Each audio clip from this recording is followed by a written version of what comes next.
Hola, yo les voy a hablar sobre la Convención Interamericana sobre Desaparición Forzada. Escogí este tema porque es muy importante, ya que México es uno de los primeros países en Latinoamérica que tiene más delitos de desaparición forzada. Sobre todo, ha sido uno de los últimos en unirse a esta Convención Interamericana. Por eso mismo yo considero que es muy importante, ya que es un delito que no simplemente viola los derechos, sino que el que viola los derechos es el mismo Estado.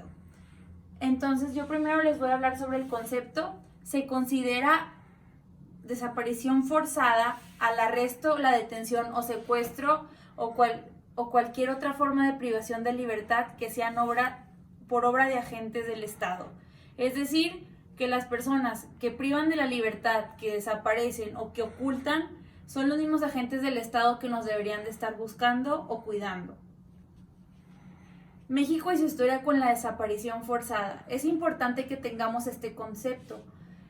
La desaparición forzada de personas en nuestro país es un delito que ha tenido sus mayores índices en los movimientos estudiantiles de 1968 y 1971.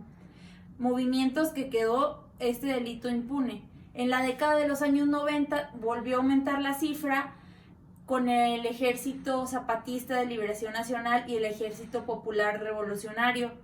Y en la mayoría de los casos, los sujetos activos han sido policías y militares en su puesto y en ejercicio de sus funciones. ¿Qué quiere decir? Que las personas que han matado, desaparecido y ocultado han sido los mismos que estaban ejerciendo sus funciones, pero de manera incorrecta. En reformas realizadas apenas en junio de 2001, se incluyó el delito de desaparición forzada en el Código Penal Federal, el cual dice que comete el delito de desaparición forzada de personas el servidor público que, independientemente de que haya participado en la detención legal o ilegal de una o varias personas, propicie o mantenga dolosamente su ocultamiento bajo cualquier forma de detención. ¿Qué quiere decir? Que el servidor público es el que comete únicamente este delito. La Convención Interamericana sobre Desaparición Forzada, esto es, pues más que nada, es una ayuda que le da a nuestro país y a los países que forman parte de la comisión para poderse unir y combatir este delito y que no simplemente quede impune, sino que se tengan respuestas acerca de esta situación.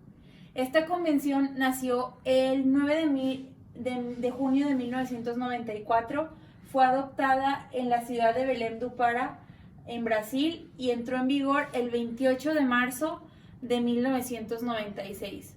A la fecha, en ese tiempo, la mayoría de los países miembros de la OEA habían ratificado este instrumento internacional, exceptuando a Brasil, Colombia, Ecuador, Honduras y Nicaragua, pero sobre todo exceptuando a México, el que más lo necesitaba en ese momento. México, el 4 de mayo de 2001, bajo el mandato de Vicente Fox, realizó la firma del instrumento, ratificándolo el 9 de diciembre de 2002. El 18 de enero del mismo año se publicó en el Diario Oficial de la Federación el decreto aprobatorio y simplemente se generó una reserva. El gobierno de los Estados Unidos mexicanos, al ratificar la Convención Interamericana sobre Desaparición Forzada de Personas, adoptada en la ciudad de Belém do Pará el 9 de junio de 1994, se reserva del artículo 9, donde nos indica México que el fuero de guerra no constituye jurisdicción especial en el sentido de la Convención, toda vez que conforme el artículo 14 de la Constitución mexicana, nadie puede ser privado de la libertad, de la vida o de sus posesiones o propiedades, sino mediante un juicio seguido ante los tribunales. Es decir, que el ejercicio de las funciones militares no los exime de una responsabilidad, ya que todo esto, para poder privar a una persona de algún derecho suyo, tiene que ser mediante un juicio.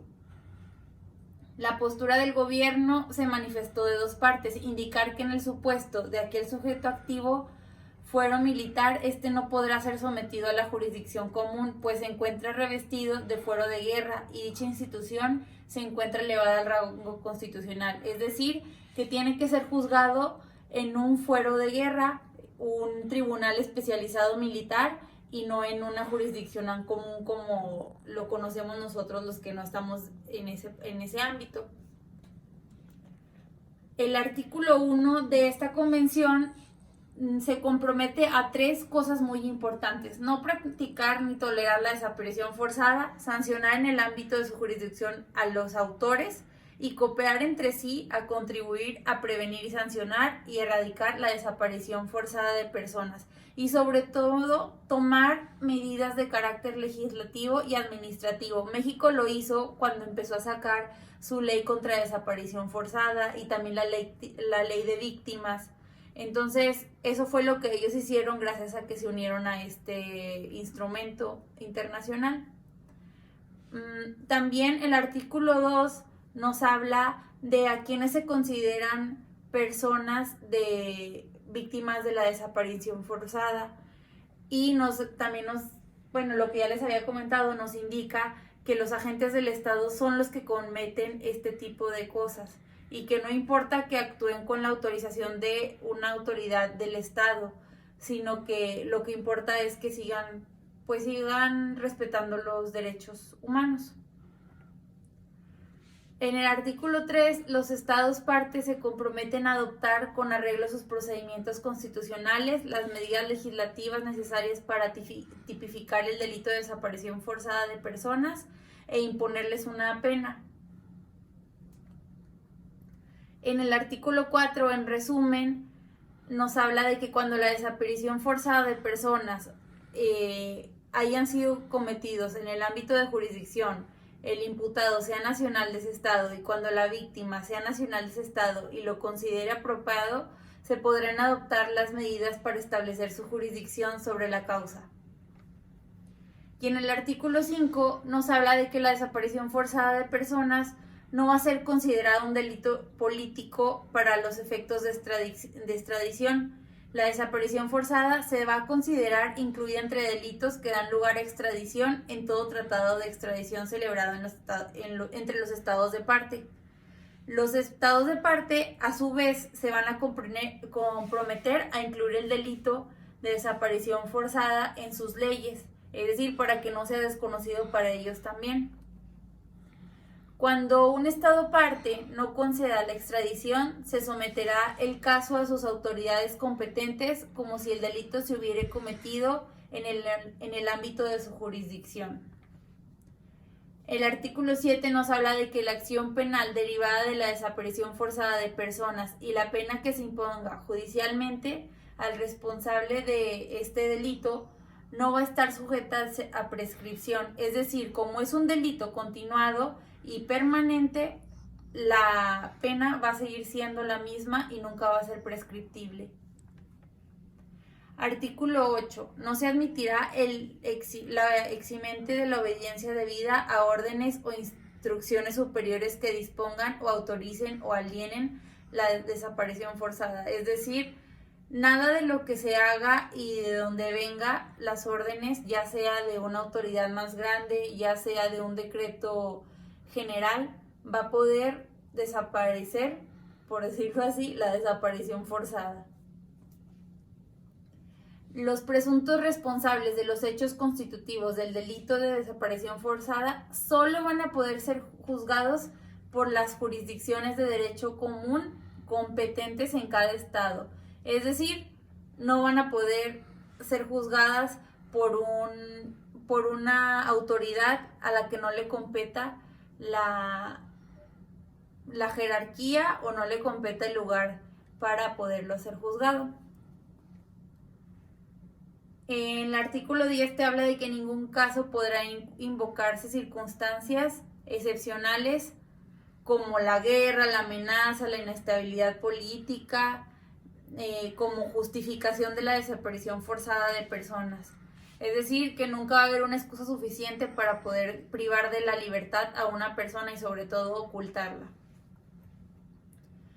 El artículo 11 te habla de que toda persona privada de la libertad debe de ser mantenida en lugares de detención oficialmente reconocidos y presentada sin demora, conforme a la legislación. Es decir, sí, puede ser que en algún momento las detengan, pero no quiere decir que los van a detener y los van a desaparecer o les van a dar la llamada vuelta. Al contrario, los van a detener y los van a poner a disposición de la autoridad en un lugar oficialmente reconocido y va a ser presentado sin demora.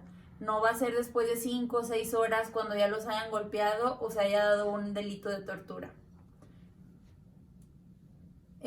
Para los efectos de la presente convención, el trámite de las peticiones o comunicaciones presentadas ante la Comisión Interamericana de Derechos Humanos en que se alegue la desaparición forzada de personas estará sujeto a los procedimientos establecidos en la Convención Americana sobre Derechos Humanos y en los estatutos que reglamentan la Comisión y la Corte Interamericana.